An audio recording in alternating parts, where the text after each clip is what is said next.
حضرت عثمان بن عفان رضی اللہ تعالی عنہ حضور پاک صلی اللہ علیہ وسلم کے دوہرے داماد ہیں، یعنی ایک بیٹی کے وفات پا جانے کے بعد دوسری بیٹی بھی حضرت عثمان رضی اللہ تعالی عنہ کی نکاح میں تھی۔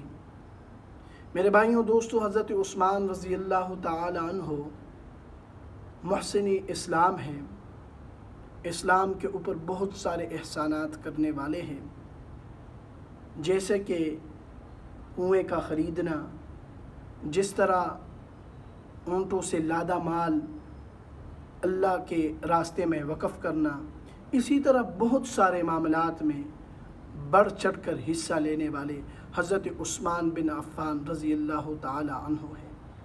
حضرت عثمان رضی اللہ تعالی عنہ ایک باحیا صحابی رسول ہے۔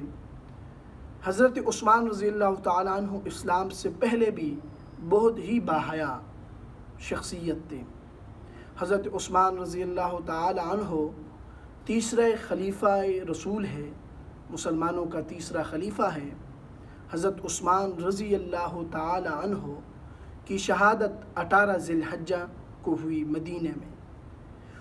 حضرت عثمان رضی اللہ تعالی عنہ کو مظلوم مدینہ بھی کہا جاتا ہے۔ تمام تر طاقت ہونے کے باوجود بھی مدینہ رسول صلی اللہ علیہ وسلم کو نہ چھوڑا اور وہیں پر آخر سانس تک ٹکے رہے۔ حضرت عثمان بن عفان رضی اللہ تعالی عنہ کی شہادت 18 ذی الحجہ کو ہوئی۔ میرے بھائیوں دوستو، اس دن کو ہمیں یاد دہانی کے طور پر یاد رکھنا چاہیے کہ ہمیں پتہ چلے کہ صحابہ کرام جنہوں نے ہمارے لیے قربانیاں دی ہیں، یہ اسلام اگر پھیلا ہے تو ان کی قربانیوں کی وجہ سے پھیلا ہے۔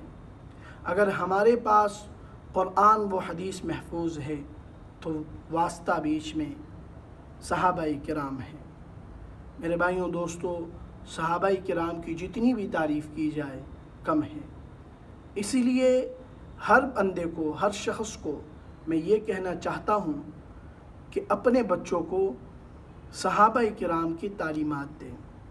کم از کم خلفائے راشدین، عشرہ مبشرہ کے صحابہ کرام جو ہے، ان کا تو تعارف، زندگی کے حالات تو ہر بچے کو یاد ہونے چاہیے۔ حضرت مرہ بن کعب رضی اللہ تعالیٰ عنہ فرماتے ہیں کہ ایک دن حضور پاک صلی اللہ علیہ وسلم نے فتنوں کا ذکر کیا اور فرمایا کہ عنقریب یہ فتنے برپا ہونے والا ہے، اور وہ شخص جو گزر رہا ہے یہ اس وقت فتنوں کے دنوں میں راہ ہدایت پر ہوگا، راہ راست پر ہوگا۔